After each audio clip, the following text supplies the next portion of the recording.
Hello everybody and welcome to Casually Grounded 2. My name is Eric Dorbella, Senior Community Manager here at the studio, and I'm joined by Chris Parker, Game Director, and Marcus Morgan, Executive Producer on Grounded 2. And we are here, I got this nifty clipboard, and we're going to answer your questions that we've gathered from the Discord live on stream. But first, how are you guys doing?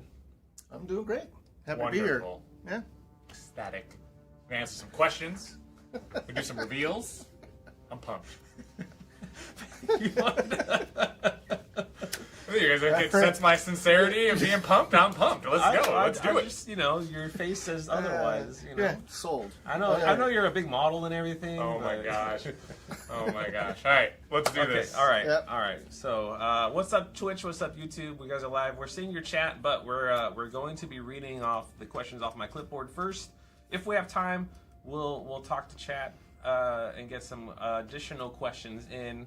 And yeah, so I'm going to do just a warm-up question. All right. favorite Spice Girl song? What You Really, Really Want, is that one? Spice Up Your Life? Spice Up Your Life. Yeah, What that You one. Really, Really Want is a song by the Spice Girls, Yeah, right? yeah, Something, yeah. I don't know what the name of it is.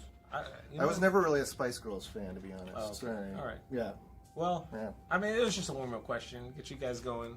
Yeah. So, wait, I love the. Do we I love feel the. warmed up? This is Do we this feel is warmed this is up? about as I don't- authentic of a stream as you can get. Can you not feel the like how produced and scripted every answer is, Yeah. chat? Like this is okay. exactly it's what okay. we're going for. Chris, right here. he just doesn't want to spice up his Let's life. That's go. all right. Let's Yeah, go. I never did. Yeah. But hey, what I really, really want, I think, is the name of the song. Perfect. Yeah. All right. All right. Okay.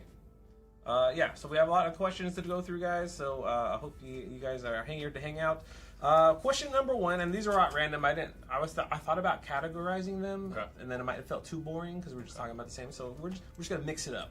Okay. Cool. All right. So I know we have a lot of playground creators who are very excited for Playgrounds return to Grounded 2. What can we expect from Playgrounds at the winter update, like gizmos or any type of builds or stuff like that? Yeah, I think the most important thing is just getting Playgrounds back into the game and back into the hands of the community, right? Like, so minimally, it is just like return to functionality from Grounded 1, make sure that's all there. We definitely have some cool stuff that we're adding to it. Probably going to talk about that stuff later when it's more for sure and like works. Yeah. But like, yeah, I mean, minimally, it's like bring all that stuff back, make sure all the assets are there, make sure all the gizmos are there, functionality's there, and just get it back out there so people can start checking it out and making new stuff. Yeah, if you think about how we've kind of tried to, even if we bring back something that is the same from Grounded 1, we always give a little bit of a polish or an improvement on Right. like how it goes or where it starts out at. I think though with Playgrounds, the one piece that we thought was really, really important was how do we get Playgrounds in earlier and in the early access window? Like for one piece, just because we know you all like are eating through that content, so it's helpful. Like, hey, you can build some stuff to like give us a little breathing room. But the other piece is like we really think the Playgrounds feature was super cool, and we think if we bring it down earlier, we should make it a little easier to use. We make it the navigation of like finding good content a little bit better. We hope that people just gravitate to that a lot more. So that's like the big push. It's not so much of like adding like 35 new features out the gate, but more so of like how do we bring it on earlier in its more polished state, so that way people can go and use and create cool stuff. I love seeing, by the way, what people create in Playgrounds, like kaiju battles and everything else in between. Like it's gonna be really exciting. So Yeah, and we've got plenty of opportunity to be adding stuff to it over early access, so it's not like we're just going to drop it and then leave it there. It's something we're just going to keep on building on over the course. And we're always talking about different like things that we would love to throw into Playgrounds.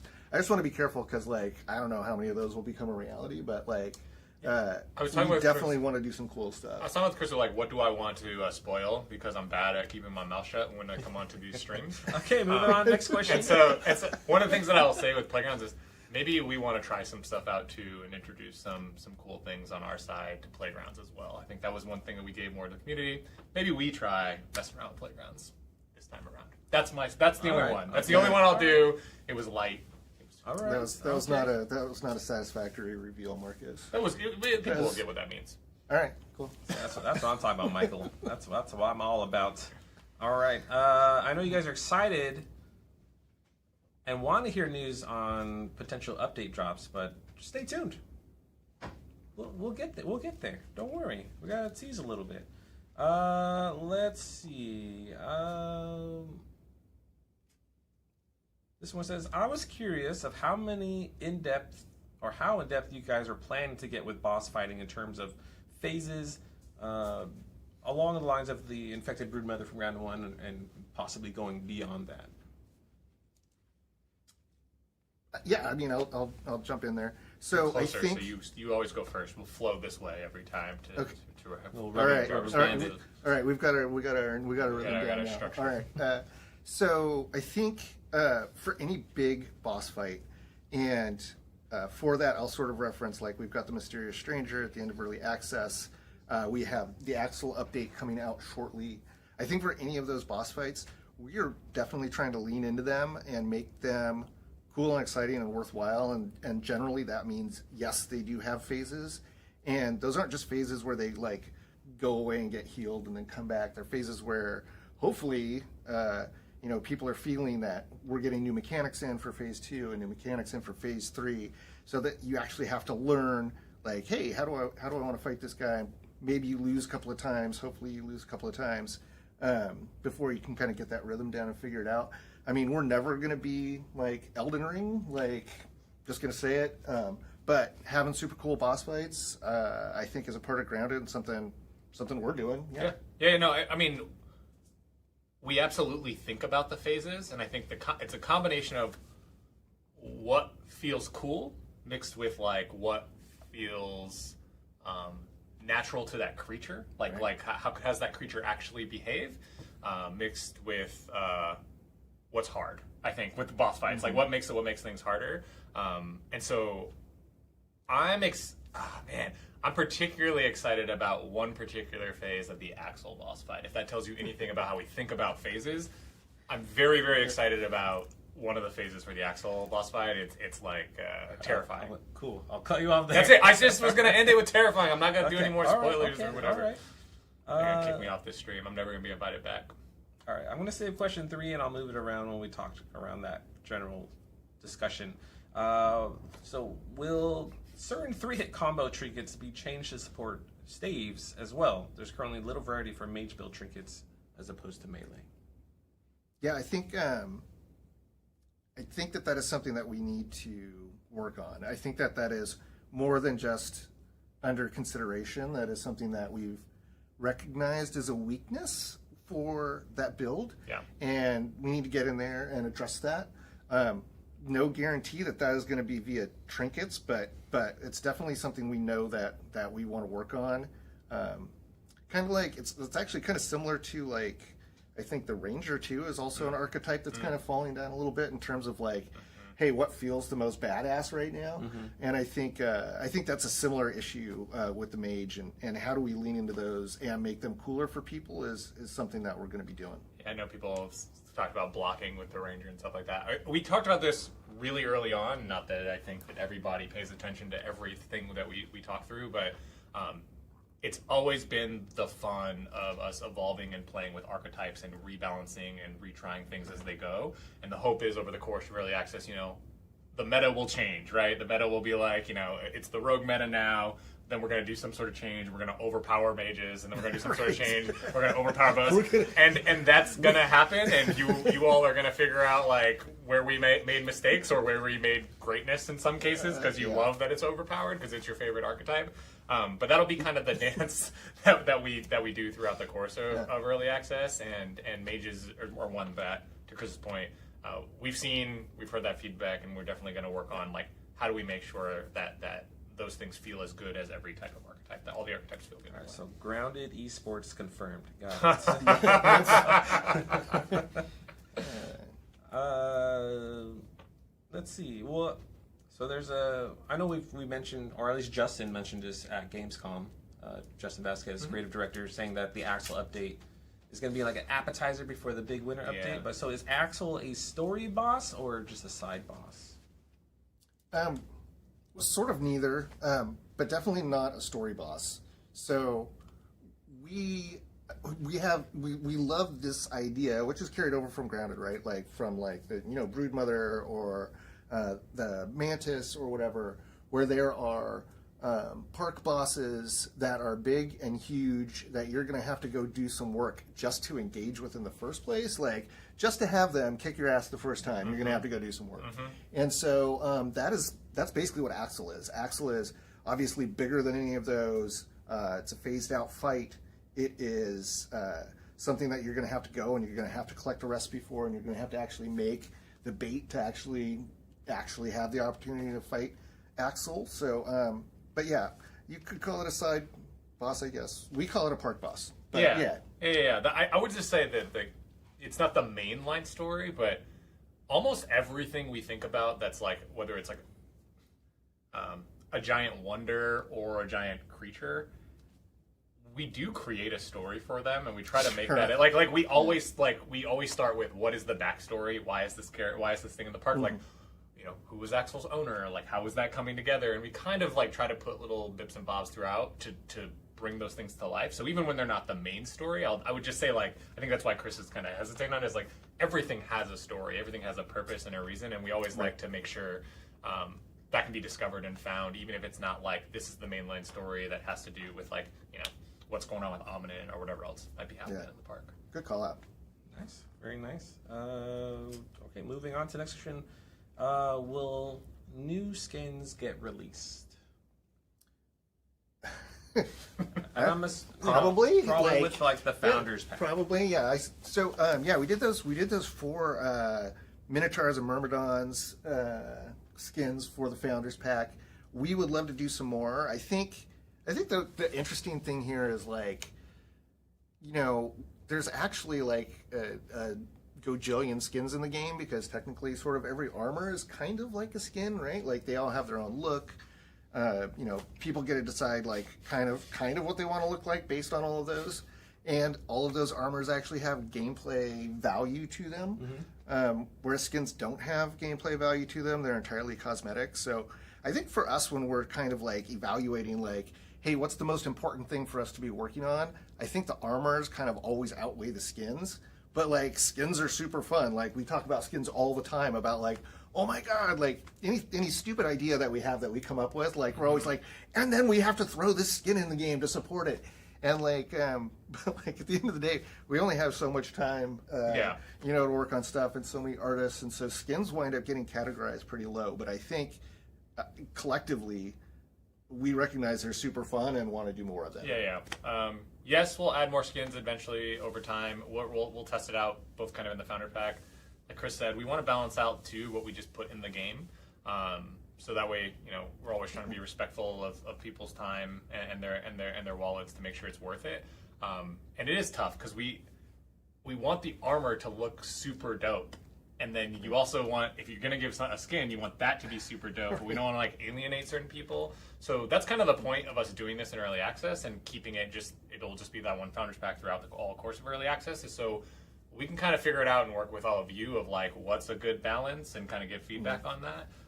But yeah, we'll add more skins in over time. I mean, the short answer would be yes, there'll be skins. Heck yeah. Over time. And then again, I see you guys asking a lot of questions right now.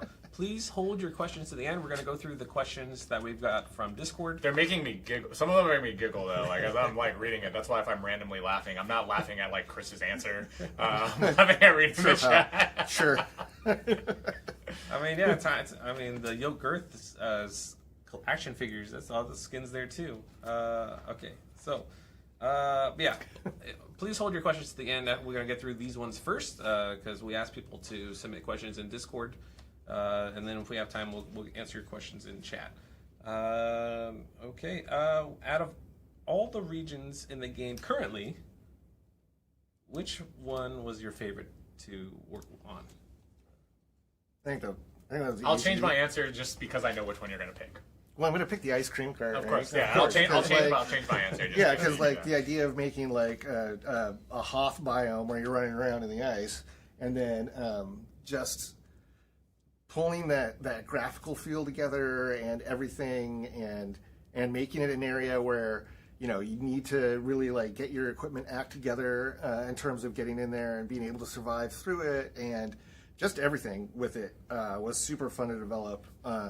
And super excited to do more biomes like that in the future. But I feel like I hung you out to dry on that one because I think that's the easy answer. So I'm kind of curious. The ice cream cart would be my default answer for full transparency and honesty. I think that my backup ones would be the infected anthill. For sure. I like that one a lot, mainly again because there's like a story to it, like the bones of the dead animals that happen to get caught there, the like piles of dead ants everywhere, and the fact that obviously only a cockroach could survive in that nuclear waste. So that infected anthill is one of my favorites, and then I also like what we are trying out because we're trying to push on dungeons or like the labs a little bit more with the final kind of is it spoilers at this point if I like get to like the boss fight in that? Should I not do that? I mean, enough time has passed, but if you know, the final dungeon up into going and encountering the mysterious stranger. That's just fun for us to explore. Of like, how do we do more in-depth interior spaces, and how do we kind of make that dungeon kind of crawling experience in Grounding, because I know people like to explore that too. So I really thought that was fun, in addition to the fact that like the culminating boss was the first try for us of doing like a different type of boss fight. Yeah, it was super rad. I remember us going through so many iterations in pre-release. Will salty and sour have their own build effect, similar to how fresh has chilling and spicy has sizzle? That's a good question. Yeah, short answer is yes. So when we were looking at all of the effects from Grounded 1, the first question was like, hey, do we want all these? Also, do we need all of them in early access? And mechanically, do we want to change them? And so when we were talking about it, yeah, it was, and this was totally like, I think we were on site at IDOS talking about it one day. And it was like, you know what, like, let's have them build, let's have them have a break at the end where you know, you're motivated to not let that happen, or you are motivated to make that happen on a creature you're fighting. And then let's make it consistent across all of them. So for all of our game effects, the plan is that they all work like that. Excellent. Awesome. And then we talked a little bit about this during the panel we did at PAX West for the community and how the game evolves with them. We showed off that we're going to be adding custom graphic settings in the Axel update.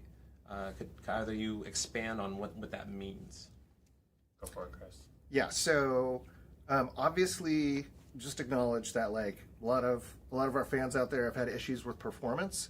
And obviously the park is a lot bigger, it's on a new version of Unreal. We've got a bag full of excuses that are not worthwhile to anybody playing the game that's having performance issues. So we need to get out there and start addressing these. And the first best thing that we knew that we could do was to like just give better graphical options to the community. And so what we've done is we've broken it out into a list of, I think it's like 12 or like 14 different graphic options that people can individually tune and tweak to hopefully get the best performance out of their own rig. And then we're going to continue to work on those and try to make sure that they're awesome as we continue forward. I'm not going to list them all out right here because I'll throw that first reveal, which is you can check them out yourself in the public test beta for the Axel update, which is called Hairy and Scary. Ooh. And you will be able to check that out 1 week from now on September 16. That's right. So I have nothing else to add. So he stole all the glory. Yeah, Hairy and Scary. The public test will happen on the 16th, and like Chris mentioned, a lot of that is obviously focused at PC players to kind of manage kind of those settings. Sure. But we see that stuff, we hear that stuff. We don't ignore it or try to like bypass it. It just takes us some time to work through. So yeah. We're continuing to work through those things, and hopefully those options will help kind of optimize for whatever kind of setup that you all have. And then you'll get to check out Axel and the boss fight a little bit earlier if you want to sign up for that. So you want to get in early, September 16th, Hairy and Scary. And just a couple disclaimers regarding the update. So when we're saying custom graphic improvements, that does DLSS and FSR will not be in the actual update, the Hairy and Scary update, but it's something we're planning to add later in the future. Yep. And then additionally, regarding the public test, we'll have information on how you can join and access the Insider Hub or the beta build for the public test beta on our website and within Discord. And I want to stress that if you use your current save and you go into the public test and want to revert and go back, you will not be able to access your save anymore. So I highly recommend you back up your save files before joining the public test or just start a new game. And I also want to caveat to protect our butts. It is the early public test. So if you're jumping in early, know that there might be some tweaks and finesses before we actually do the real release. So just it is a public test. It's not like the official release. It's if you want to jump in early. All right, thank you. Yeah. Okay, move on. So related to that, will the public test beta be available to play on Excloud? So unfortunately, no. So the way I just learned this recently because I was like, of course it will. Like, why wouldn't it? The way that Excloud works is you can only have basically one build up there that is the build that gets ran and then streamed to your device.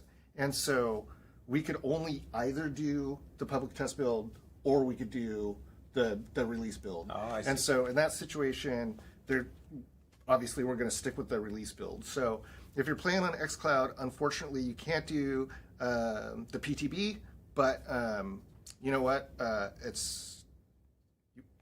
I'll just shut up right there. Okay.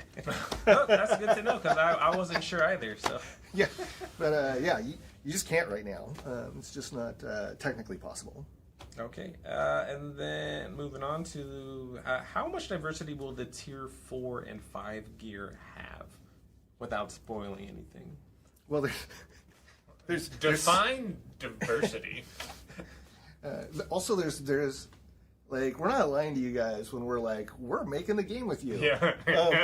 What is the tier 4 and 5 gear? Like, we can only talk about what the goals for those things are, because like right now, most of what we're working on is the winter update, right? And so, and I think you're going to ask this question, but like, hey, is there going to be tier 4 and 5 gear in the winter update? And the answer is mostly not. It's mostly going to be filling out tier 3 gear. But what we can talk about is that, like, what are our goals for equipment? And this goes back to like talking about archetypes, right? Yep. Like, hey, we really want archetypes. We want to lean into those. We want any given day that I'm going to go out and adventure as a ranger today. Like, do I have like awesome gear options for myself?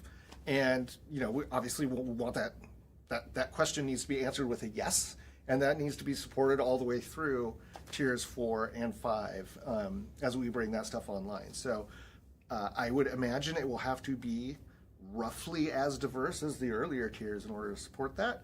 And I'm hoping that's the right answer to that question in terms of like, I'm answering the right question. But that would be my answer, is pretty diverse. Yeah. I think I don't have anything else really to add to Chris's statement. It's funny, like, listening to you kind of chat about that. I think sometimes people think we're like trying to be like coy or like hiding certain things. And the scary part to admit out loud is the part that Chris just said, which is like, you know, we have a sincere approach to early access, which means like sometimes we'll have a million different ideas that we're still actively working through, that I never would want to throw something out there that people get super excited about, and then it doesn't work out for some reason, or we go into a different direction because we decide that, you know, we wanted to go with this archetype instead of that archetype. And so that's just for folks to know, whether they hear it or not. Like, that's one of the reasons that, like, if you ever catch us being a little more coy about like how much, some of it is like, we don't know. Yeah, we're just real talk. We don't know. But the other piece is like, even when we are exploring certain things, we never want to like overpromise and then underdeliver on what we can do. So just as like another piece as we keep going through these questions, like, you know, I'll try to make a joke out of it sometimes. But the real answer is like, yeah, we're still figuring out. We see what you all have. We try stuff. Sometimes that doesn't work, and then we like readjust as we go. Yeah. So that's the fun of early access, and hopefully you all still enjoy that as well. But that's why we'll try to share as much as we can, be as transparent as we can, while also, you know, not making promises we can't keep. Great. I mean, you guys answered that so well. I don't have to mention these next two questions because it's basically the gist of the same thing in regarding of like future content and higher tiered stuff. Maybe you guys might be a little ear to this. What were the funniest bugs that you encountered during development? You want to think about that one? The aphids? No, I'm just joking. Go ahead. You got an answer? I have a couple. Okay, go for it. So, well, I mean, the first thing, and actually you can see this in the live game often, is like our behavioral system is called GOPE, and inevitably, when we first set up areas, like basically what you're doing is you're saying like, hey, insects, these are the things that you want to do, and then they kind of just go do them sandbox fashion. And inevitably, that winds up causing the weirdest, most insane behavior ever, from like, where you guys have undoubtedly found ants have filled up an entire room with pieces of donuts. But also the ones that are like crazy and fun to see are like, hey, for some reason in this build, there are 15 weevils hopping up and down, having a little dance party on top of this rock. What the hell? What the hell's going on here? I don't know. It's a goat problem. We're gonna just have to go figure this out. But like, you know, there was like this period of like 3 weeks where we just we literally just called that Weevil Rock. Like, oh well, let's just meet over by Weevil Rock because there was just always a million weevils over there. So that always makes for some pretty fun and goofy experiences as we're developing. Yeah, there's a ton, from like seeing through faces to floating bugs. Right. I think that maybe the one that made me the most nervous, but that was public, but was also funny, was like the Great Sleep, where none of the bugs were, speaking of goat-related issues, where none of the creatures were moving around for a couple days. I don't know how many people noticed that one publicly, but that's pretty funny. So I'm going to keep track of the ones we actually ship with that are public that people notice. Maybe those will be my favorite. Maybe I'll get best list of most embarrassing, most fun bugs that exist in the world. But I always think it's kind of fun to see the community react to them too, and kind of make up. I remember like in Grounded 1 too, there was like the great drought that occurred. So those ones are always kind of funny, as long as you all think they're funny too, I guess. Yeah. It's kind of funny too, as we're like prioritizing like what we're gonna fix before a release. Yeah. And so like that like super jumping bug is still in there, where you can get your buggy to jump super high. Yeah. People love it. They want to be a feature. Make it permanent, right? We have to figure out how to make it permanent. But like, as we're prioritizing bugs, we're like, just leave that in there. People, you know what? If they find it, they'll love it. Like, just leave it alone. 100%. Yeah. Yeah, awesome. You know, well, because of the great drought from Grounded 1, we made like the frame art. We should do that for Grounded 2 with the no sleep. What was the sleep long enough though? Like, I feel like the drought went on a little longer than the sleep did, maybe. Or that's a little Easter egg for Weevil Rock. Yeah, for like the super core. Like, we'll throw it in for the folks who see it. Yeah, the little naps. Okay, I could see that. That's kind of cute, like a little pillow. Let's see. Will we be bringing back axes as a weapon, not as a tool? And then on top of that, having a variations of one-handed axes, two-handed variants, and a weapon mutation specific for chopping damage. Who's this person who likes axes? Yeah. Is Axel not enough for you? Okay, you also have an axe? Yeah, I mean, those are all great ideas. Sounds like we should have axes. I like axes. See, this is one of those ones where it's like, okay, when y'all make lots of suggestions that feel obvious, like, yeah, of course we want to do certain things like that. Look, I like axes. Will probably be at some point in time there will be axe of some kind in the game. Sure. I mean, we should also have a hammer too, right? Yeah. And you should be able to. Well, we have the two-handed pebble hammer. Yeah, but I mean, never mind. What am I talking about? There's other weapon types that we know people really want, like axes, that will figure out a way to bring it in. When, where, how, why, other question words, TBD. Other question words. I like that. This is a lot of comments I've been seeing in Discord and like content creators and on Reddit. Is there a reason why some of the new bugs are placed everywhere? Like the northern scorpions, they're not specific to the ice cart biome. They're just kind of anywhere in the yard you're going to run into the bugs.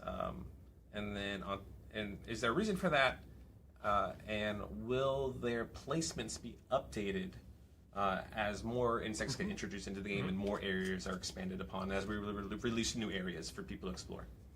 Yeah, I think there's like 3 topics there. So let me cover the easy one first, which is we will continue to revise the existing areas throughout early access. So there's 2 reasons for that. Number one, obviously we can make improvements to bug placement like you're talking about right now, but also at some point, we're adding new insects into the game, and we're going to want some of those to be in the existing early access areas. So that's always going to get tuned and changed and sort of modified, but for 2 reasons. One, just make it better, right? As we get feedback and look at what people are thinking or saying about stuff, we'll just want to improve it, but we'll also want to add to it.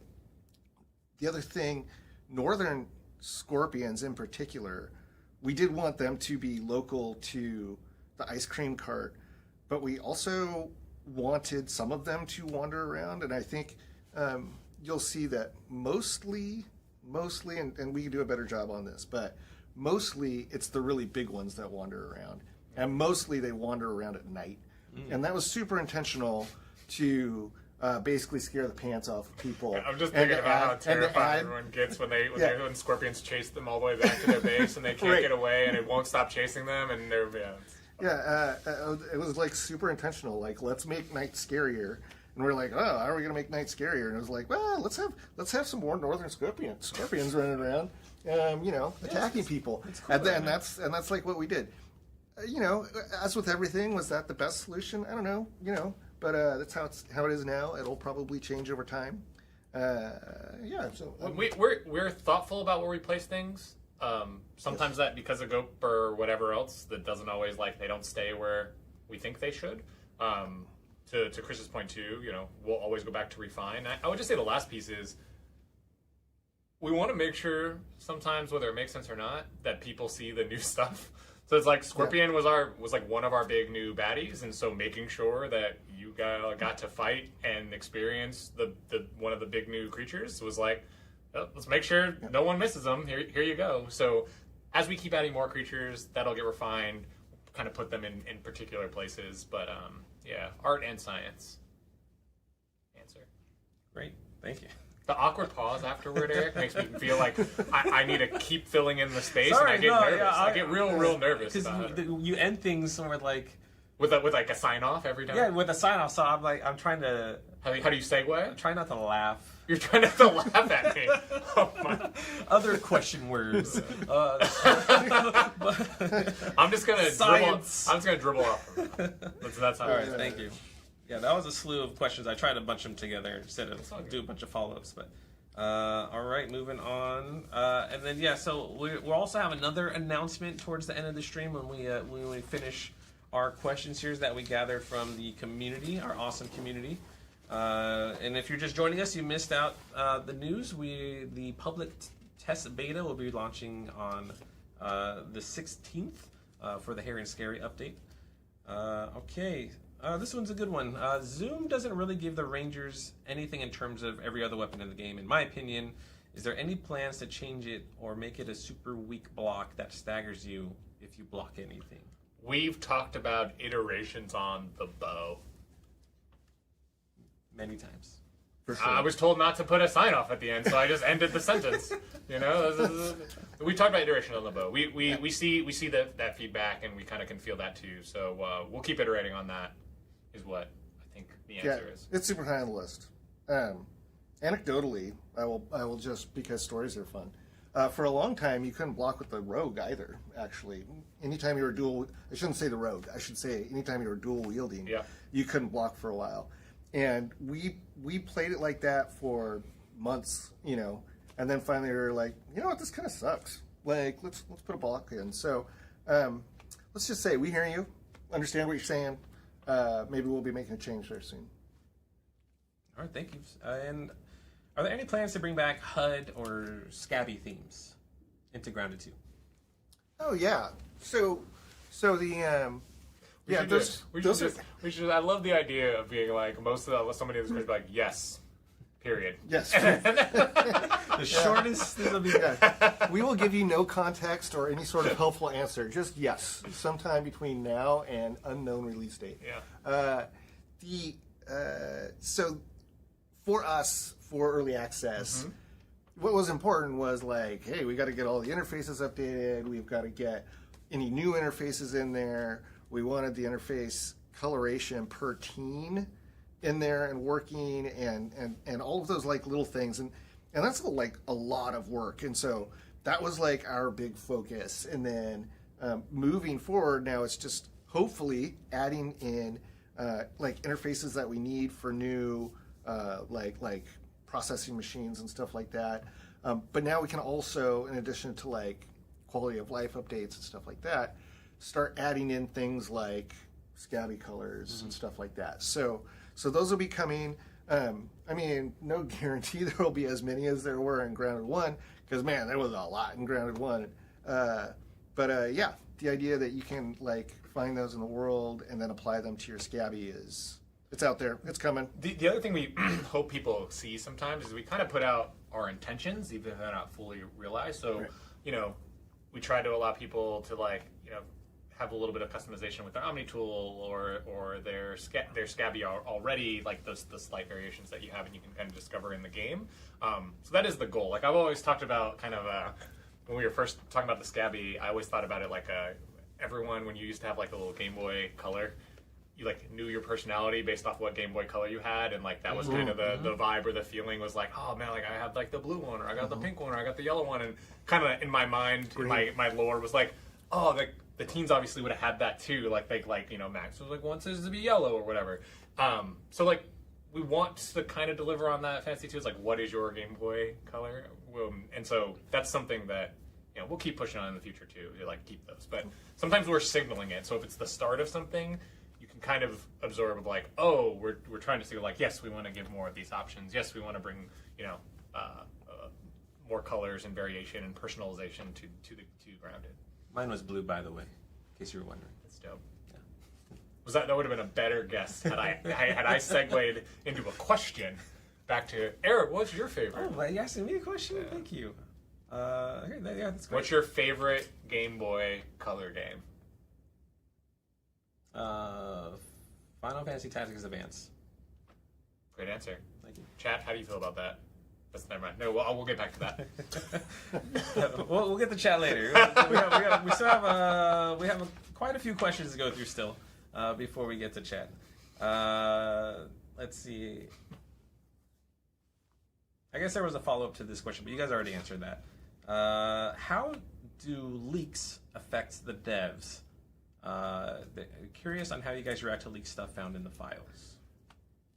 I want to start by saying this, and I'll get back to the leak fees. It always kind of does stink when like stuff gets out and surprises are ruined. And an example that I'd give, and I'd ask kind of like all of you all, is when we were able to keep the secret of Grounded 2 and then finally surprise announce it in June and then deliver it to everyone in July, it was so fun. Like, and we were so stressed the whole time of like, oh, if this can be a secret, we don't want it to get ruined. And every day we thought hours, like literally up to hours before the announcement, we were like, it's gonna go out there. Like, it's impossible to keep a secret. But then it didn't. And then I feel like, me personally, just as a fan of lots of things, seeing that, like, and being sincerely surprised and not knowing about something, like, you don't get that very much. There's so much news out there. There's so much information. You don't get it very much. And so I kind of find them really special, and it does feel really special when we kind of like make those plans and want to surprise people.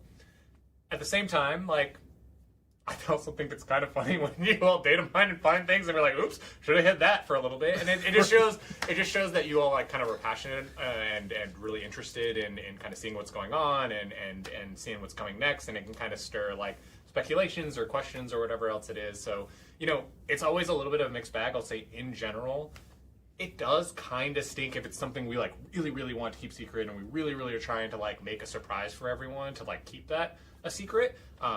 Part of that, though, just like from an accountability perspective, is on us to make sure we are really, really strict, because we know you're going to search because you're interested in like keeping those things a secret when we can. But I would say it's kind of like a mixed bag. When it's something that's really important, it does. Like if Grounded 2 would have been spoiled, I think we all would have been pretty bummed that we didn't get to kind of deliver the surprise. And I honestly, like, for what it's worth, like, if you were excited about Grounded, I think you would have been a little bummed that you didn't get to feel that surprise. So that's how I'd kind of respond to that. I don't know, Chris, if you have anything else to add to.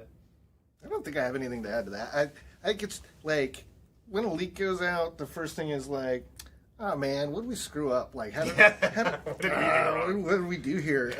Okay, and then because we actually took precautions for most of the stuff that was leaked to, of course, not be leaked and not be data mined. Like, it's not actually supposed to be in the build. That was on us, and so and we actually like purposefully data mine our own games to try to make sure that stuff's not there, and I think we just didn't do that test close enough to launch, and so that's why some stuff got out there. But yeah, it's just like, oh man, we screwed up. All right, but then there's this sort of interesting point Yeah.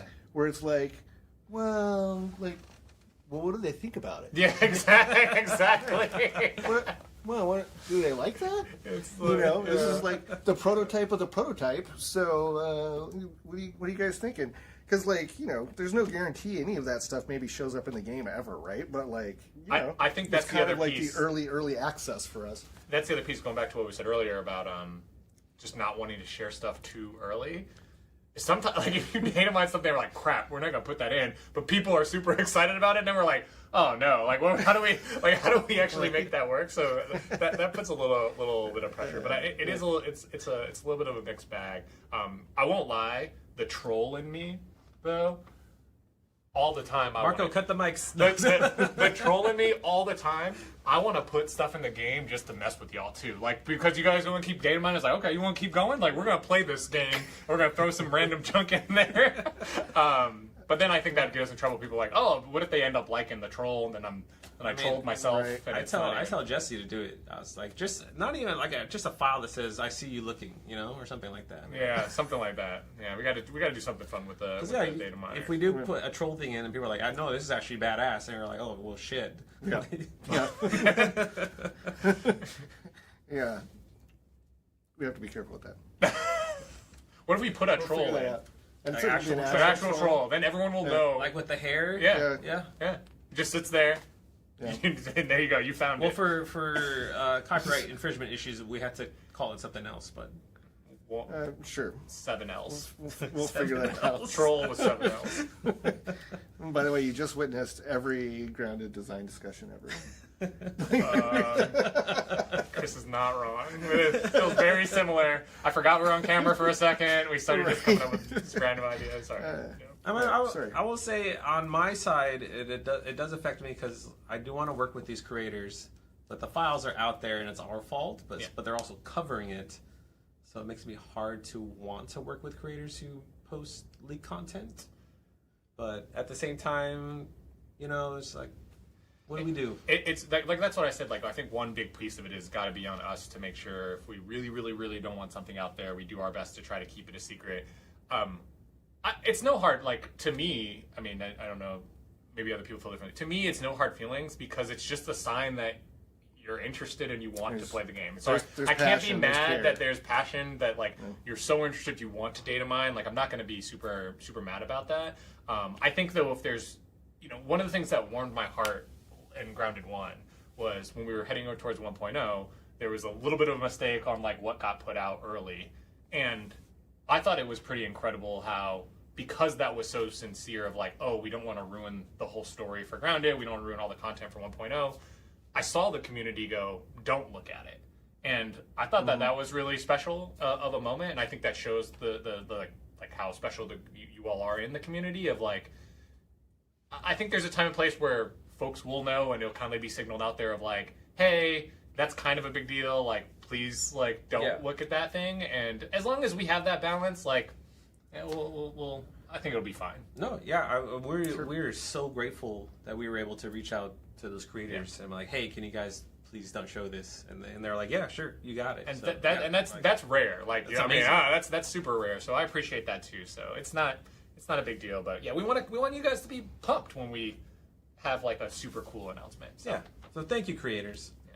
Yeah. Because when we dropped the Infected Broodmother in Grounded 1 on Mother's Day, I was amazed we didn't leak it. Yeah. And people were. It's so awesome to see people's first initial genuine reaction, and seeing the Discord server explode with oh my god, they shadow dropped the boss. This is freaking amazing. It's especially when we announced Grounded 2. Where the Grounded server is already still pretty active, but when Grounded 2 dropped, the server just exploded. Mm-hmm. I was it was such an incredible, and I hope we can still have those experiences. And as long as we can have those every once in a while, I'll take a leaked. Never mind. I don't want to pick any of the individual leak things. All right, moving to the next question.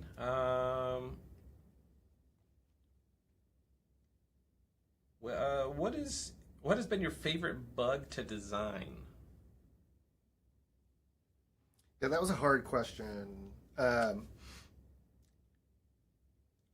think the one that we talked about the most which is also probably widely reviled the most, was the roach, right? So like when we talked about what, and by the way, not just like, hey, how is this bug gonna work, but like, should we actually do this? Like, people hate cockroaches, and it's just like, oh yeah, but that would be so like gross and awful, and we should do that. And then like when we originally like concepted it, like we would have these conversations like, I don't know, that doesn't look gross enough. That literally, I was always sitting there. We gotta figure this out. With like, do you need more cowbell meme? Like it was like me being like, that's not gross enough. That's not gross enough. That's not gross enough. That was the design, the impact, influence. I was like, just how do we make it grosser?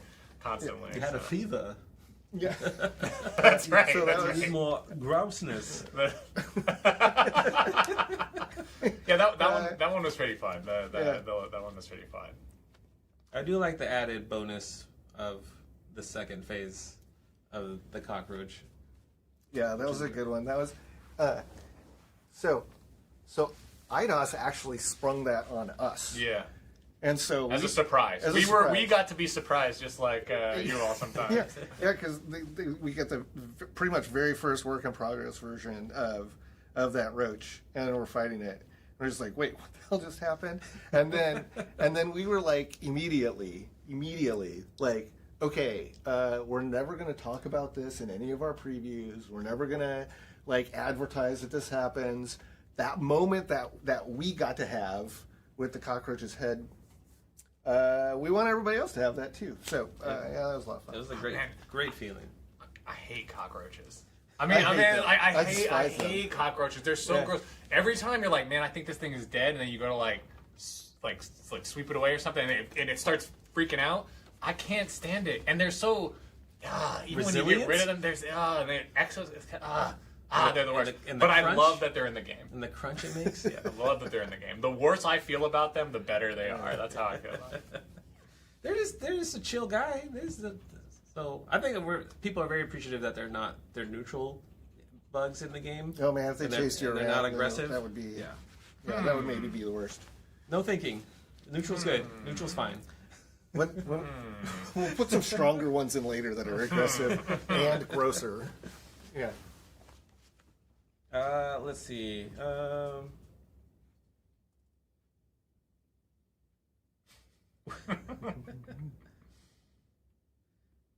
As the scale of the map increases, are there plans to introduce a dedicated fast travel system to the game?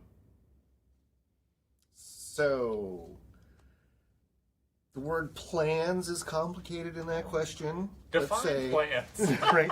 We've talked about this, and obviously we've got the PTS system in there right now, which is sort of like an early fast travel system, but its utility is, I think, sort of questionable at the moment in terms of the fact that it really only goes between two endpoints. And so it feels like that needs to be expanded if we want it to be truly useful as a fast travel system. So this is just something that we're just going to have to talk about.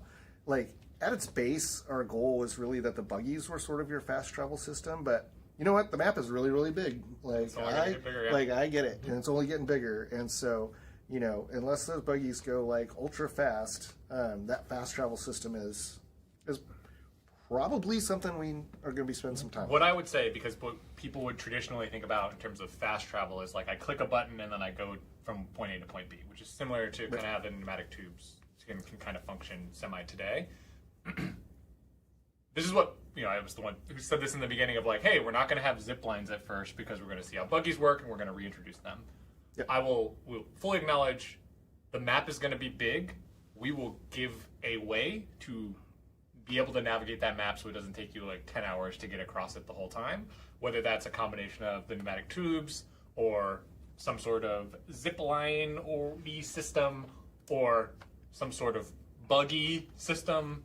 That's what we want to figure out and kind of balance over time, and we'll keep building that with you all as like it keeps going on. So we will deliver some way to navigate the map in similar fashion to Grounded 1 with the increased scale.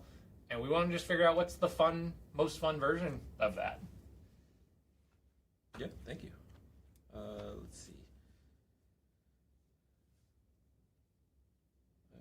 Oh yeah, so they talked about the tubes. All right, on to. I think we're on. Yeah, we're almost out of Discord questions. We got one to about like 10 questions left. Is mod support something that's being considered throughout or thought about during development? And if so, how deep will modding capabilities go? If not, why? Playgrounds kind of has been kind of like our approach to how to handle like a mod support piece. So that's my answer to that. Is playgrounds are kind of our support. We've looked at that sort of stuff. When you want to do like full-fledged like modding from day one, you have to kind of like almost build the game from the ground up with that all in mind. And because we were making a sequel and we were building off of Grounded 2, and that's not necessarily always been the case, it's a little bit harder to like shoehorn that stuff in. And we see like, I see them out there. You see that there's people who are modding Grounded. Like, that's cool. Like, whatever, do your thing. Not officially supported, but whatever, do your thing. Have fun. I'm glad you're all playing the game. But yeah, I think that right now we're going to focus on playgrounds to start, and then we'll keep exploring that stuff as the game continues to grow and get bigger of what's possible there. That doesn't completely break everything that is built kind of under the hood. Well, also, yeah, I mean, just because mod support is hard, like, and we've got, I don't know, a ton of things that we're working on and a ton of community feedback to work on, and there's just a lot of stuff. And so I think, no disrespect to the modding community, just for the Grounded 2 experience, it's just a lower priority for us. Yeah. And that's why Playgrounds was created for Grounded, and it's coming back in Grounded 2, is to provide the sort of grounded level of support that we want to do for that without just taking away from all the rest of the development efforts. Yeah, great. Thank you. Is the team exploring the ideas of adding weather effects in Grounded 2? And how it might affect the survival experience? Yes. We talk about this all the time. We talk about it all the time. It's funny. We literally were talking about this yesterday. We were literally talking about this yesterday. Okay, so we've said many a times, like, doing weather is really hard to figure out in Grounded because, like, the scale. It's like if it rains, then it just means like you die completely, or like you have to remain hidden, or whatever it might be. So we have been talking with zero promises whatsoever about, are there other ways for us to create weather-like experiences that isn't just like it's raining currently, just so that way we can deliver on that fantasy, because people just keep asking and they want like that type of thing of like, how do I deal with different types of weather? Sometimes, I'm just gonna keep it real, sometimes you think you want something in this world, like it's like, oh man, I really love like this weather effect, and sometimes if we do it poorly, the weather effect is like, that means like it's inconvenient for a while, and that's not like a super fun gameplay loop in terms of like what does it offer. So we're always trying to balance that piece out too, of like making it something that creates some sort of challenge but also some sort of reward and then an interesting gameplay effect, and not just like hide for 20 minutes while the rain passes, right? Or auto kill because you're out there, unless you all want to auto kill, put that in the Discord and we can figure that out. But I think that's the thing, is like, yes, we're like always thinking about it, and I think we're coming up with a couple of ideas here or there that maybe could work, but like everything else, it's always a stack rank of prioritization of like, what do we want to start with first, and then how do we get to those things at the end. Yeah, I don't know if there's anything else we want to add to that one, but no, I mean, the obvious one is rain, right? And you're like, hey, so like if I'm that small and I get hit with a raindrop, like, yeah, do I just die? What happens? Hey, do we have to make this really believable? Do we now need, because there is, a centimeter of rain has fallen in the yard, do we have to flood out like everything in there? Like, and is that even fun? Like, oh, like now I'm walking slower through the water, or I gotta do a bunch of swimming. Like, how do we make that stuff actually fun? I do think for sure, like, without a doubt, weather can make the game look way cooler. Like, hey, some days there's some fog, or oh, it's a scary nighttime and there's lightning happening, or whatever. Like lots of cool like visual things that can be done with it. But finding that gameplay reward for it is is a little tricky. We have some ideas, but I don't know if those will happen because most of them sound hard. But yeah. No, yeah, it's a difficult thing. And it's kind of split between the community. Some of the community want it, some of the community don't want it. So I mean, in my mind, in my heart, in my soul, hell yeah, like that'd be dope. Like I kind of want to figure something like that out. It's just practically when we get down to it, it's like, well, how does this actually work? It always is. This is why it's really funny when Chris is saying like this sounds like one of our. I mean, you start because everybody like the cool part about Grounded is it feels like almost every person on the planet can come up with an idea that could work in Grounded. Because most of you have been outside once or twice before. and so like that means it's just like an infinite wealth of like, oh, why not this? Why not this? Why not this? And that's how it feels on this side, except for then we have a little bit of the keys to the castle to make those things a reality. And so and all of us, like a lot of us seen Honey, I Shrunk the Kids, and there's like weather, like things that happen there, and it creates kind of scenarios. And so I get why people want it, and it's stuff that we talk about a lot to try to see what we can figure out and where does it make work. That's why things like Sizzle exist. That's why we've created cold biomes. We're trying to still deliver similar fantasies, but we'll keep working on it to see what we can make work. Sounds good. Will we be able to fight Colossi such as the Crow and future added ones? I mean, that's a good question. I think in our headspace, like that's kind of what Axel is, right? Is make a really, really huge boss rather than fighting the Crow. A kaiju Crow. Well, so exactly what I was going to say is Axel is our first attempt at scaling up boss sizes. Yeah. Y'all will get to play that. Let's see how that goes. Like like legitimately, it's kind of like a crawl before we run approach. It's similar to early access. It's like, but not going from like Orb Weaver to Crow, which is a completely different like scale fight. Yeah. Like let's take an incremental step up where we go, okay, we're gonna go to a tarantula. What are the constraints that happen when it's that big? How does your camera work in terms of seeing what's happening when how do hitboxes work on something that's large? What size arena do you need to fight something like this? And then how much bigger does the park become? Because I need to give you a giant space to fight a Crow.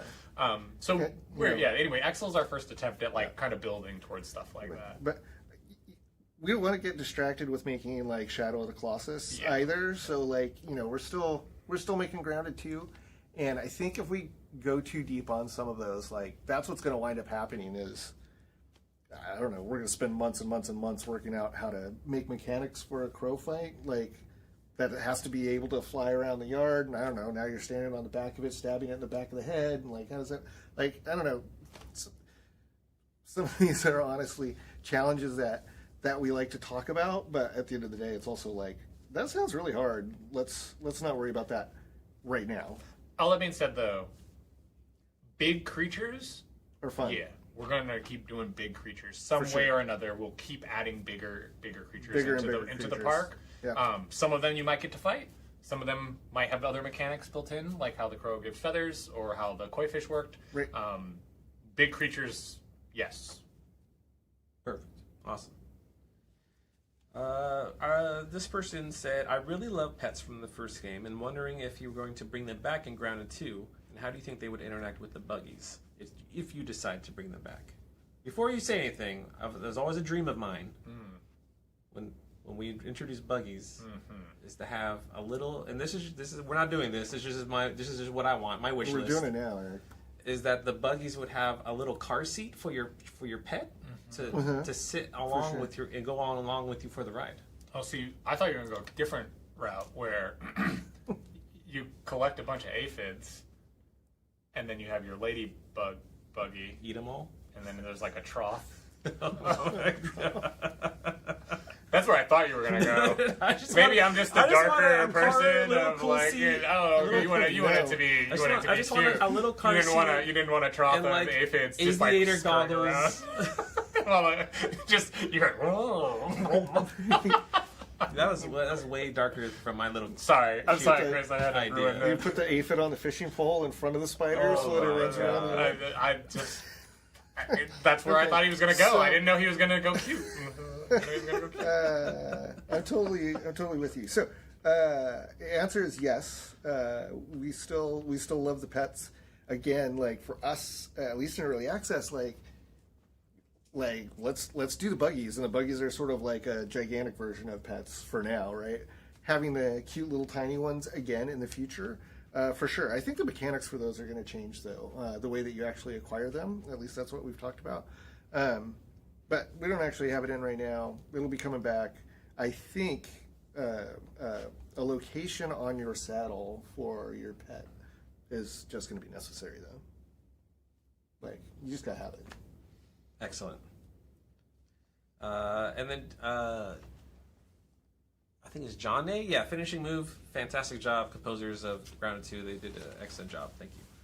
And those folks are dope. They make They're so amazing. They're amazing to, like, they're great to work with, and they make great music. So yeah, big shouts to finishing move. Yeah, they crushed. Okay, so will we see an And continue update? to. Yes. Will we see an update to the building pieces that will allow for additional rotations for building pieces? Some can rotate 8, while onlys can rotate 4. Giving everything 8 allows more unique building options that weren't possible in Grounded 1.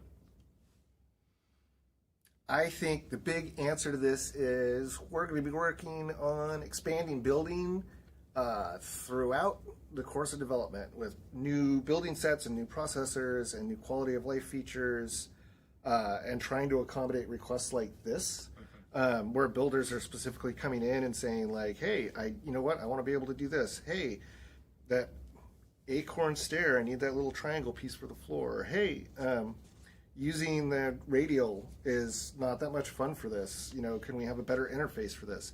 These are all things that like we're like, yeah, we gotta get on that. And to be perfectly honest, like I think a place where we didn't do the greatest job in early access was delivering for the builders. Yeah.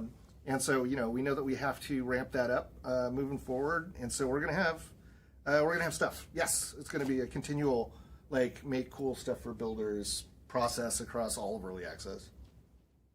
Yeah, great answer. Mark, could you please link the roadmap in both chats for people who haven't seen it yet? That would be super awesome. Thank you. Let's see. How much time we got left? All right. These ones are really long answers, so we'll have to see. Let's see. Try. Bet you I can answer with yes. Okay. Or no? Well, actually, it depends on the question. Hold on. So this one's very elaborate. no. This question is asking about what is the process of going from concept to in-game? Yes. That's the perfect answer, right? Guys, I want to make sure There is a process, yes. I want to make sure we have enough time to maybe get questions from chat, but also announce the second cool thing. Do you want to just announce the second cool thing? Yeah, let's do it. Let's just do it right now. Do it right now. Okay, because the second cool thing is, so obviously the public test release September 16th, but the full release for Harry and Scary is September 30th. So it'll be a couple weeks after that. That's when the full release is. That's when everything will be out. Everything will be working as well as it works in early access. And you all, if you don't want to jump in early, you just want to play kind of the full release, September 30th. Harry and Scary, we're super excited. Our first little appetizer, get you fighters, you know, satiated with ultra mega scale bosses. Get yourself some good equipment. Yeah. Get yourself an Orb Weaver buggy. Stock up on the healing potions. Yeah, and then get in there. I think we toned this down, but like insider scoop, I don't know if people want me to say this. When we first, I'm a troll. If you all can't figure this out by now, I'm a little bit of a troll. I know where you're going with this. I love When this. we first started talking about Axel in terms of like preparing yourself, I made a joke of like, let's make it that you can't beat it at first, and you have to patch it in. Like literally, I want Axel to be so hard that like everyone's like, I don't think I can beat this. And I figured somebody would figure out some crazy way to like beat Axel, but I wanted Axel. No one listened to me on this, by the way, unfortunately. I wanted. Chris was down, but other people were like, "Be reasonable, Marcus." Thank and I was you like, for reasonable minds. Why be reasonable if you just be like, just make Axel unbeatable for a while? It'll give people a lot to go after.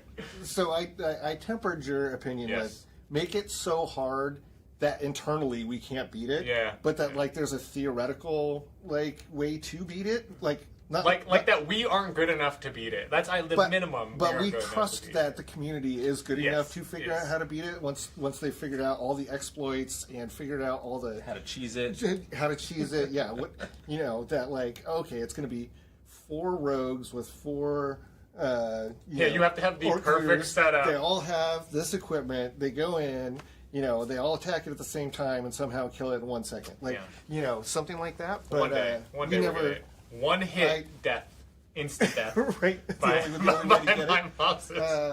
Yeah, we legit talked about this. All right, anyway. So yeah, maybe it's too easy now. Yeah, September 30th. We'll find out in the PTB. We'll tweak it, but we're super excited for y'all to get to play it. Axel's been really, really fun. Like every time we do play test with Axel, it's always a great time. It's chaos in all the best way, especially playing multiplayer. It's you will have to revive your friends and buggies. Therefore, chaos ensues, like automatically, no matter what. So. Yeah. And Iggy, I'm not saying Axel is cheesable. I'm just saying people always find a way. That's true. Yeah.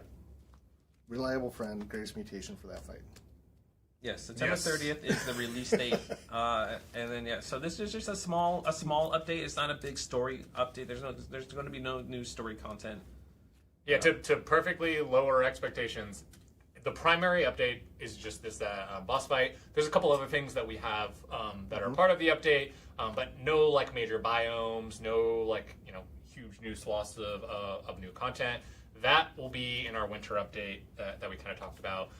That's when we'll have kind of the new Ladybug, the new biomes, and all kind of a bunch of new creatures, like those big meteor updates. So this is just more of a, we wanted to get something out a little bit sooner. We really wanted to have a bigger boss for people to fight. And honestly, even though we've talked about wanting to do more spread out, larger updates over time, we just wanted to try to give something else to everyone for all the great support and love that you all shared sooner rather than later. So that's the point of us doing the Axel piece, is that you all have something else to fight that was hopefully lots of fun in the meantime while you wait for the winter update.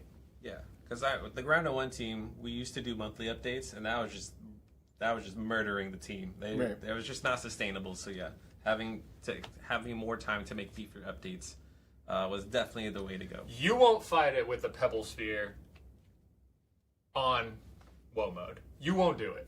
You can't beat it.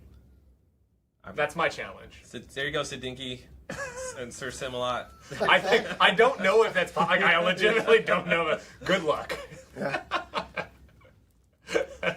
All right, Trav says bet. All right, I look forward to the video, Trav. See, Sir Simalot, challenge accepted. Excellent. Let's see. How much time we got? We got some time. We got some time. Have you folks talked about thought about the ability to augment or craft your backpack akin to what Fallout 76 implemented, meaning a way to upgrade your backpack to for more inventory slot and a backpack that can reduce the spoiling timer on raw meats and stuff, like backpack mutations. Yeah. Essentially, yeah. I mean, yes and no. So we've never talked about the backpack mutations portion of that. I think that's really good. I just made that up live right now. Well, I know, but they came up with the idea. They don't know. You made up the name. No, that's what I mean. We've never talked about that. I just made that up. I don't think we've talked about that before. That's a good one. That should go in the consideration pile.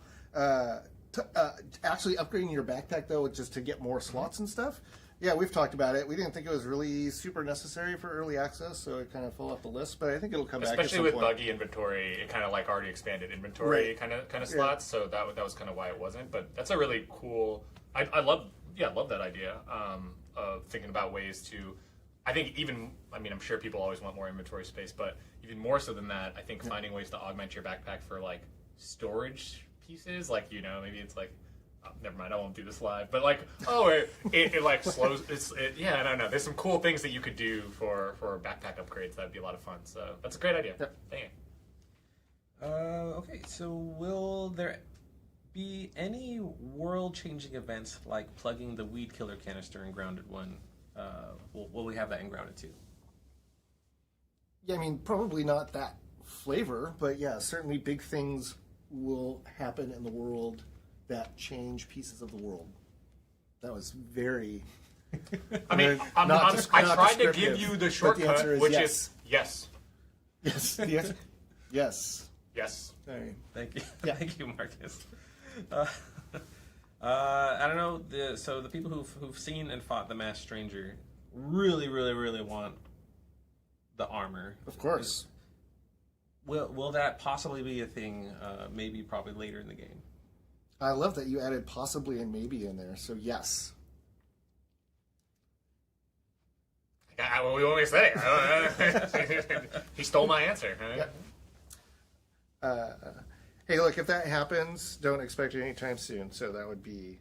Yeah, we'd want. Let's say that's supposed to, obviously when you have an antagonist, you want to make them distinctive and cool and aspirational. Like we want you to love, hate, feel however you want to feel, but feel strongly about the mysterious stranger. And so part of that is keeping them looking cool and unique. But yeah, we know what you want. We know you want the goods at some point in time during when the game happens. So that's something we'll work towards. All right. So don't expect it soon, anytime soon. And then I guess this question spawned from our panel at PAX West. I've heard that you have a never say never attitude with the game, but surely some things you discuss are decided to not ever add. So how do we use that mantra of never say never? Because a lot of times it could be a no now, but then down the road we're like, oh, we actually have time for this. Maybe we can do this. Well, half of my ideas, they tend to say, no, Marcus will never add those. So maybe if it comes from me, that's a pretty good one. Chris told me his code word the other day for when he's being kind to me, but telling me to go throw my idea in the trash, which is really funny and very honest. So it's kind of, I mean, there are some ideas that we clearly go like, no, that's not a good one. But I mean, I think it is always like, for today, is this impossible? Not like, is it really, really impossible? So, I mean, for example, people are always like, yeah, man, a cat would be great. Yeah. And it's like, we just can't. Like, would be so incredibly massive at our scale and incredibly... Like I don't even know what the gameplay with that thing is, right? Aside from it steps on you and you die. I think that's the piece that when we get to the no or yes, it has less to do with like, could we put a cat in the game and have it just walk around? Of course, we could just throw a cat model in the game and just have it walk around. Sure. Every time though, like our goal, and maybe you like this, maybe you don't, but our goal is in the same way we approach buggies, where we don't just want it to be something that you like. If we put something in the game, we try to make sure it's integrated into the game. It's integrated into the survival experience. You can like interact in some way, shape, or form with it. And we don't want to do a ton of things that are just like props that are just there for, especially if it's something that it's like, oh, the cat's there, but all it's going to make you want is like, well, I wish I could fight it now, or I wish I could ride it now. And us not being able to find that out, it just feels like superficial, and it's not like more meaningful to the experience. Yeah, I mean, I think it's okay for us to put stuff in the game that's just cool. Yeah. But like, even with a cat, like if we can't come up with gameplay and we can't come up with like why is it cool, like then it kind of falls down on a couple different fronts. And so I think that's where we say no. But I mean, like with everything, I don't think Grounded 1 would have ever envisioned trying to do an Axel, and we're doing an Axel, you know. And so we're always trying to bend the rules and see like, hey, what can we do more and bigger and better, and you never know. Yeah. All right. That's the last of my questions on my clipboard. Sweet. Cool. See you later. Oh, nope. I mean, we got 5 minutes left. Cool. I thought we were done.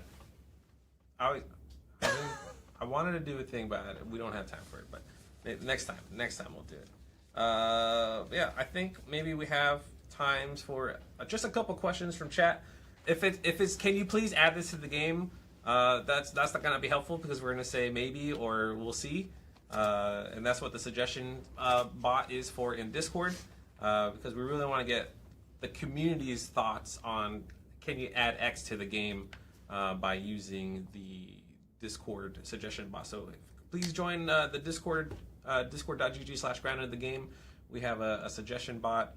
And then that's voted upon by the community, and once it gets 50 or more upvotes, that gets added to my worksheet, and we have meetings every week discussing those suggestions.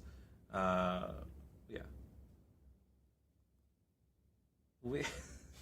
We actually have a full restroom to play and build in as part of the map because there's a restrooms in the park map.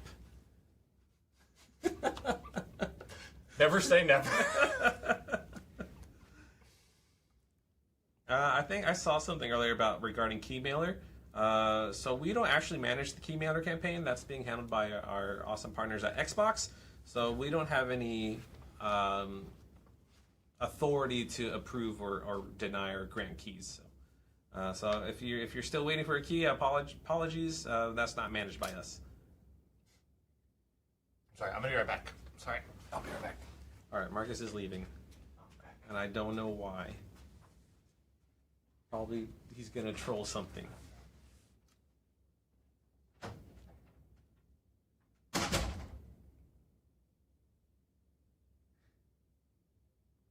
That's an interesting question, JS.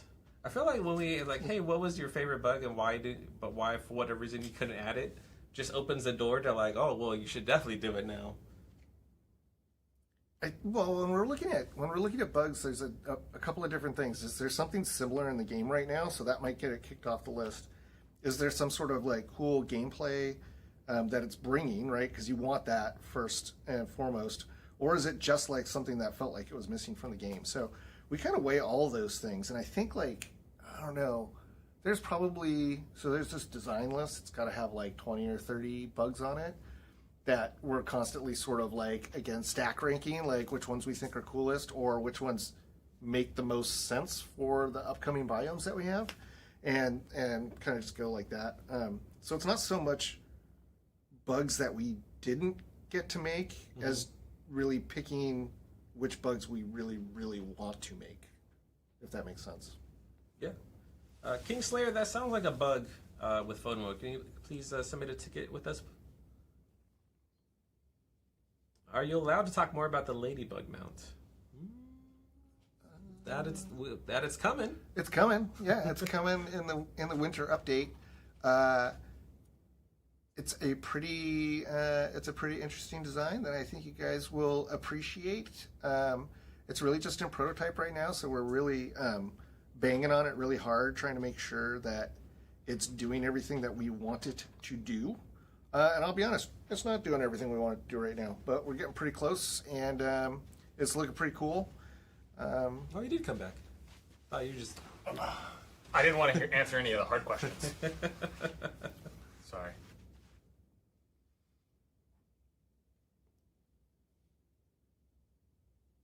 Were there any ideas from Grounded 1 that decided to implement Grounded 2? Oh, yeah, Buggies being... Buggies. Number one request from Grounded 1. Grounded 1 team kind of acknowledged pretty early on that the way that they had built the yard wasn't really ideal for buggies. It was really meant for an on-foot experience. So when we started Grounded 2, we were like, let's have buggies and let's build the park appropriately. And that's been day one until now one of the biggest things that we've undertaken. Buggies. There's some other stuff that we want to kind of bring over from the first game that maybe wasn't fully done too, but yeah. Interesting question here about will the rustic bridge be part of the playable map or out of bounds?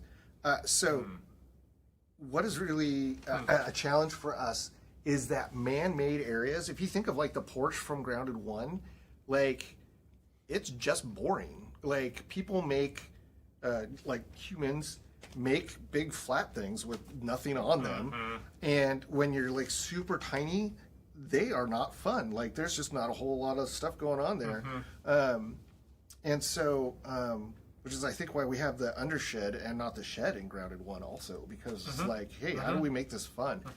So when you're looking at the bridge, it's I don't know if that's going to be in or out of bounds yet, because we do not have, what I can tell you is, we do not have something good designed for that right now.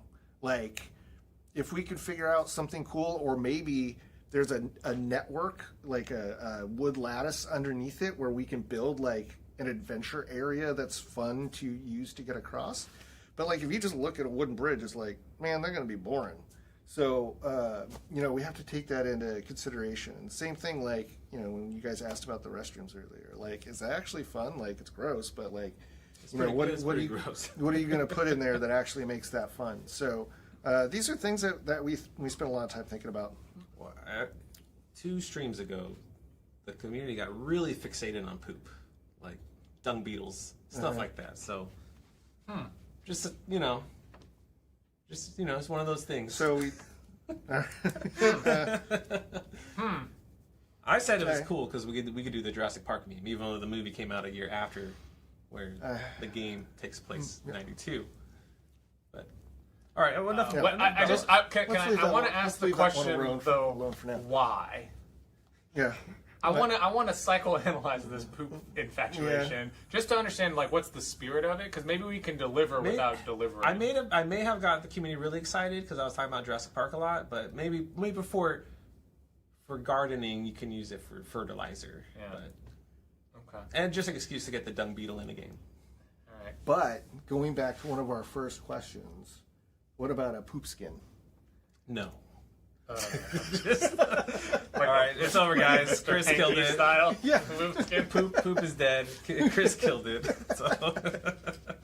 All right, I think that is all the time we have today. So thank you so much, everyone who submitted their questions in Discord. We might do some more Q&A streams in the future. So we'll make announcements on that. So I think this was really helpful. Also gives the community a lot of insight behind the scenes of like the thought process and how things are made. Especially when developing an early access game along with you guys. Remember the 2 announcements is September 16th is when the public taste servers or beta will be out. You'll be able to participate in Steam through a beta branch. We'll have instructions in that in the Discord, and we'll probably have like a news post about that on our website. And if you're on Xbox, Series S, X, or PC, you can join the Insider Hub, and that will give you access to the public test when that is available on the 16th. Again, we'll have more news and instructions how to do that in the Grounded Discord, as long as the news post that we'll have. So make sure you follow the social media account or Twitter account for Grounded the Game. And then September 30th would be the official release of the Harry and Scary update, which will be available to everybody. So thank you, everyone. Sorry we didn't get to all your questions in chat. We only had a few minutes left. Thank you, Chris and Marcus, for coming on and just chatting with the community. Anytime. If we will try, we'll always try to, we see a lot of stuff. We're always paying attention, and so we'll try to get back to as many questions as we can. And I bet you can't beat Axel with a pebble sphere on low, blindfolded. I bet you can't. Well, yeah, you're just I bet you can't. I just bet you can't. I bet you can't. All right. So thank you so much, everybody. We'll be back tomorrow with Obsidian Extra Lives. That's our charity stream where we raise money via Extra Life benefiting the Children's Hospital Orange County. It's a very fun stream. You get to meet other developers from the studio and throw pies in their faces for a good cause. And then Thursday, we'll be back with Spacer's Choice Live with your favorite VTuber Moonman going through the first Outer Worlds. And that happens, those 2 streams happen at 2 p.m. Pacific time. All right. Thank you so much, everybody. As always, stay safe and stay grounded. Bye. Thanks, all.